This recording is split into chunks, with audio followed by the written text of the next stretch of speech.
Hi and welcome back to another video. So what you're looking right now is one beast of a camera. This is my personal Canon R6 that I bought last year. And it has been such a great step up from my older 70 Mark I. But is it still worth buying in 2022? Well, let's find out.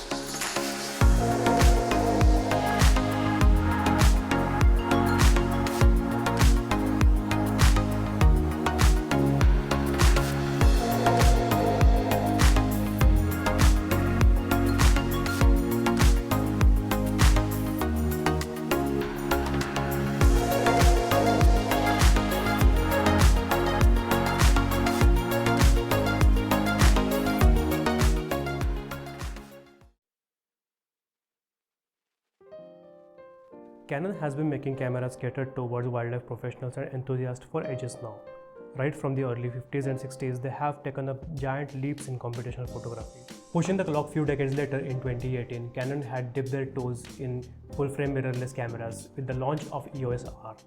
So recently Canon has dropped two new mirrorless bodies, the Canon R7 and the R10. I thought let's see if the R6 is still relevant in this year. Spoiler alert, it does. You can guess by now that I work in wildlife. So my primary subject are the animals, the birds, the landscape, whatever I find out in the nature. And at times it is just extremely difficult because the things won't be in your favor all the time. Sometimes the subject will move just too quickly or it is just too dark to capture anything. And that is exactly when having a camera like this really helps, when it makes sure that you don't miss the moment.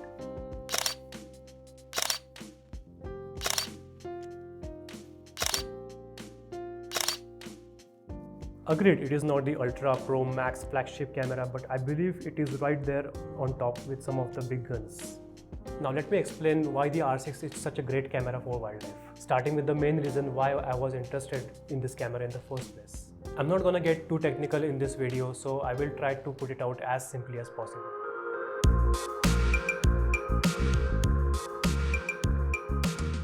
The full frame sensor is what I believe is the strongest point of this camera, at least for this price segment. Even if it's just a 20 megapixel sensor, it is pulled right from the flagship camera, the legendary 1DX Mark III. So low light photography, fast action, whatever you throw at this camera, it's just going to breeze through just fine.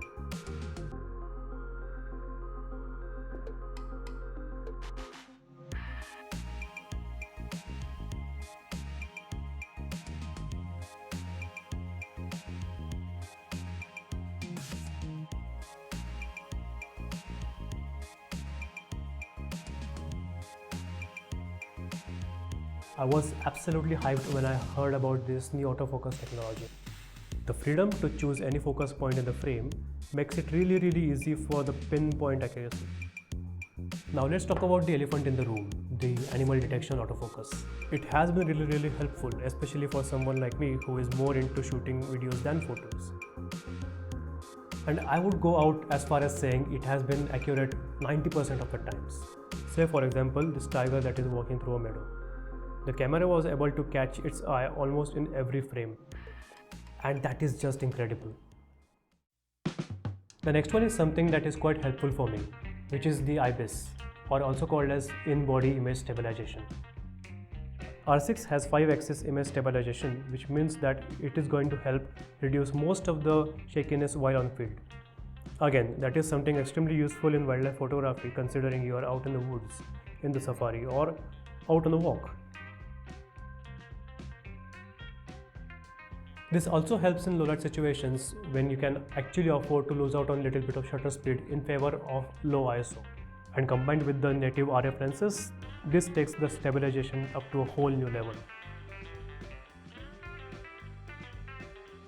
Next, what I love about this camera is that you can shoot uncropped 4K at 60 FPS. And the best tool for wildlife, that is, you can record full HD video at 120 FPS for that buttery smooth slow motion footage. Enjoy!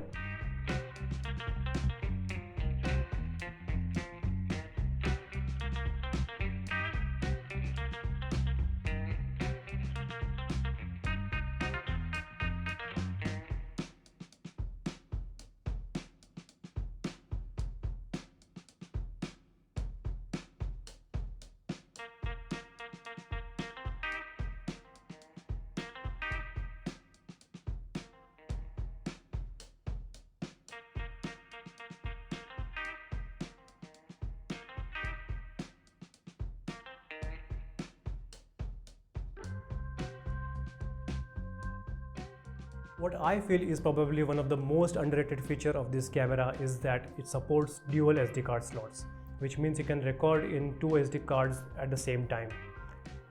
Especially when you are out in the wild, you might not have access to a hard drive or a laptop to empty your memory cards. So just in case one of your memory cards run full while you are shooting the video, it will just continue recording in the second memory card seamlessly without stopping. And that just gives you complete peace of mind knowing that you are not going to run out of memory soon. In terms of drawbacks, the only thing that bothers me is that there aren't too many RF lenses out there. The ones that have already launched are a tad bit on the expensive side. But that said, the EF to RF mount is one of the most revolutionary products by Canon, allowing you to use older EF lenses with the newer mirrorless cameras. So with this mount, I have been using the ancient relic of a lens, which is the first generation of 100 to 400 telephoto lens, which I've been using with the Canon R6 for wildlife. And there has been no issue whatsoever using this combination.